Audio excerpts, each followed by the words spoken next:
महाराष्ट्र में सियासी तापमान फिर बढ़ गया है। भाजपा विधायक राम कदम ने उद्धव ठाकरे पर तीखा हमला करते हुए कहा कि उद्धव को अब सभी ने त्याग दिया है और उनका हालिया बयान उनकी हताशा को उजागर करता है। कदम ने आरोप लगाया कि उद्धव के करीबी रिश्तेदार और पूर्व मंत्री भी उनसे दूरी बना चुके हैं, जिसके कारण वे निराधार टिप्पणियां करने लगे हैं। उन्होंने सवाल किया कि जो व्यक्ति अपने मंत्रालयों में कम जाता है वह अमित शाह जैसे मेहनती नेता पर आलोचना कैसे कर सकता है। राजनीति उन्होंने कहा उद्धव संभाल नहीं पाए। बिहार विधानसभा चुनाव को लेकर सियासी बयानबाजी तेज हो गई है। मंत्री अशोक चौधरी ने कहा कि ये लोकतंत्र का महापर्व है और हर मतदाता अपने वोट से विकास को ताकत देगा। उन्होंने विश्वास जताया कि जनता एनडीए सरकार के कामकाज पर भरोसा जताते हुए फिर उसे अवसर देगी। चौधरी ने कहा कि मुख्यमंत्री नीतीश कुमार के नेतृत्व में बिहार ने बीते 20 वर्षों में अभूतपूर्व प्रगति की है।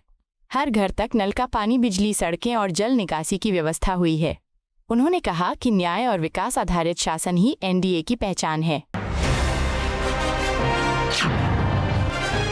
मुंबई में शिवसेना यूबीटी प्रमुख उद्धव ठाकरे की गृह मंत्री अमित शाह पर टिप्पणी पर भाजपा नेता चंद्रशेखर बावनकुले ने तीखी प्रतिक्रिया दी। उन्होंने कहा कि उद्धव ठाकरे निगल गए हैं और वे मुंबई के लिए अजगर जैसे हैं जो दिन भर सोते और खाते हैं लेकिन शहर को बर्बाद कर दिया। बावनकुले ने अमित शाह की तुलना एनाकोंडा से की जिन्होंने देश को मजबूत बनाया और आतंकवाद से निपटा। उन्होंने आरोप लगाया कि उद्धव ने न सिर्फ अपनी पार्टी को कमजोर किया बल्कि हिंदुओं को भी नुकसान पहुंचाया है। बिहार विधानसभा चुनाव से पहले महागठबंधन ने अपना घोषणा पत्र लगभग तैयार कर लिया है। कांग्रेस सांसद प्रमोद तिवारी ने कहा कि ये घोषणा पत्र आम आदमी की जरूरतों और बिहार के स्वाभिमान को केंद्र में रखेगा। उन्होंने बताया कि इसमें दवा, शिक्षा, सुरक्षा और रोजगार जैसी बुनियादी जरूरतों को प्राथमिकता दी गई है। किसानों को उनकी उपज का उचित मूल्य दिलाने, पलायन रोकने और सांप्रदायिक तनाव के समाधान पर भी जोर रहेगा। तिवारी ने कहा कि महागठबंधन का उद्देश्य हर आम बिहारी के हितों की रक्षा करना और राज्य को न्याय, समानता और विकास की दिशा में आगे बढ़ाना है। बिहार विधानसभा चुनाव में आज राजद नेता तेजस्वी यादव ने एनडीए पर बड़ा राजनीतिक हमला बोला। उन्होंने कहा कि महागठबंधन का मुख्यमंत्री चेहरा पहले ही घोषित हो चुका है और अब बिहार के लिए अगले 5 वर्षों का विजन और योजना जारी की जा रही है, जिसे उन्होंने तेजस्वी का प्रण पत्र बताया। तेजस्वी ने सवाल उठाया कि एनडीए अब तक अपना घोषणा पत्र क्यों नहीं जारी कर पाया और मुख्यमंत्री पद का उम्मीदवार कौन होगा। उन्होंने कहा कि जनता जानना चाहती है कि एनडीए का विजन क्या है और वो बिहार को आगे कैसे ले जाने की योजना बना रहा है। बिहार चुनाव से पहले वक्फ विधेयक को लेकर सियासी बयानबाजी तेज हो गई है। भाजपा सांसद वीडी शर्मा ने राजद नेता तेजस्वी यादव पर निशाना साधते हुए कहा कि उनकी टिप्पणी पूरी तरह राजनीति से प्रेरित है और मतदाताओं को प्रभावित करने की कोशिश दर्शाती है। शर्मा ने चुनाव आयोग से तेजस्वी यादव के खिलाफ सख्त कार्रवाई की मांग की।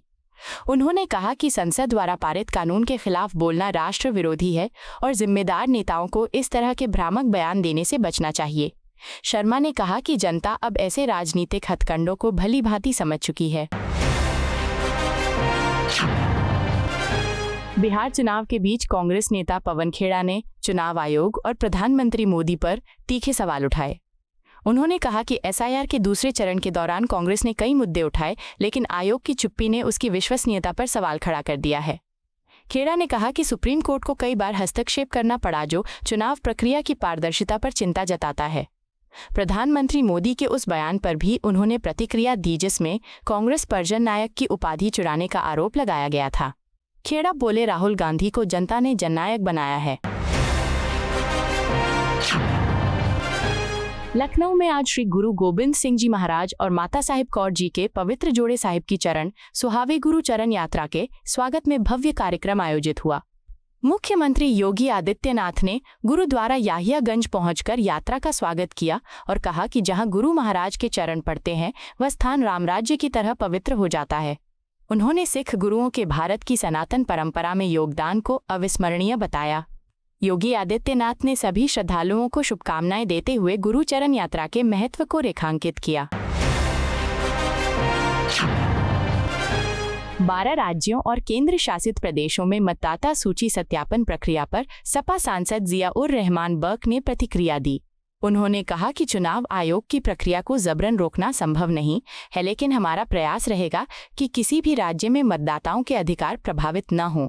बर्क ने कहा कि लोगों के नाम बेवजह वोटर लिस्ट से न काटे जाएं या सुनिश्चित करना सरकार और चुनाव आयोग दोनों की जिम्मेदारी है। उन्होंने पारदर्शी और निष्पक्ष प्रक्रिया पर जोर दिया।